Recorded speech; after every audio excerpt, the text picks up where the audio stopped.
আশা করি সবাই ভালো আছেন। আজকে পবিত্র শবে বরাত। আজ এই শবে বরাতকে ভাগ্য নির্ধারণকারী রাতও বলা হয়। আগামী ১ বছরের ভাগ্য নির্ধারণ করা হয় এই রাতে। আমরা সবাই নামাজ পড়ে আল্লাহর কাছে দোয়া করব, যাতে আমাদের অতীতের সকল গুনাহ মাফ করে দেয় এবং আমাদের ভবিষ্যৎ দিনগুলো খুব ভালো হয়। আজ আমি চলে এসেছিলাম পুরান ঢাকার ঐতিহ্যবাহী চকবাজার।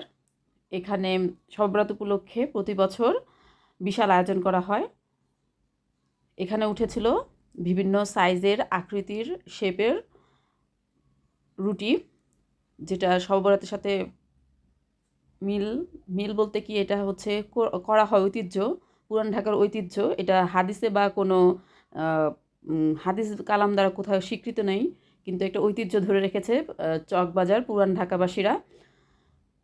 এখানে উঠেছিল বিভিন্ন শেপের রুটি, মাছ, কুলা, চাঁদ, তারা, মানুষের ফেস, বিভিন্ন ব্র্যান্ডের মিষ্টির দোকানগুলো এবং মানে কনফেকশনারগুলো তাদের পসরা নিয়ে বসেছিল। হালুয়া, গাজরের হালুয়া, বুটের হালুয়া, বিভিন্ন হালুয়া, পায়েস, বিভিন্ন সাইজের রুটি, এক এক ব্র্যান্ডের এক এক প্রাইস, কারো ৩০০, ৩৫০, ৫০০।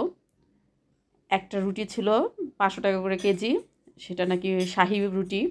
এছাড়াও কিছু কিছু ব্র্যান্ড অনেক সুন্দর আয়োজন করেছিল, যাতে নতুন আত্মীয়ের বাড়ি, যেমন মেয়ের জামাই বাড়ি বা ছেলের শ্বশুর বাড়ি পাঠানো যায়, এমন ডালাগুলো অনেক সুন্দরভাবে সাজানো ছিল। এছাড়াও সবাই শবে বরাত উপলক্ষে রোজা রাখে, রোজার যাতে ইফতার করতে পারে সেজন্য বিভিন্ন আয়োজন করা হয়েছিল। মাঠা, বোরহানি, বিভিন্ন ধরনের ফল, এছাড়া ইফতার আইটেমও ছিল।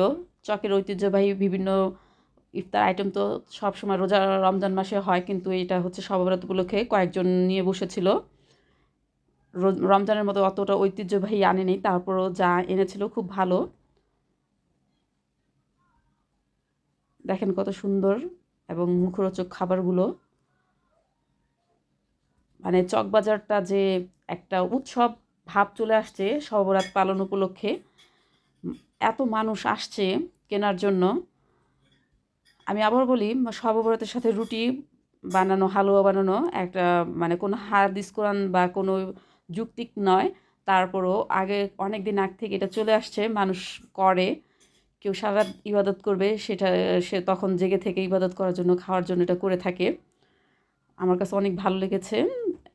যাই হোক, আমরা একটা ভালো একটা পরিবেশ দেখতে পাচ্ছিলাম চকবাজারে। সবাই ভালো থাকবেন। আল্লাহ হাফেজ।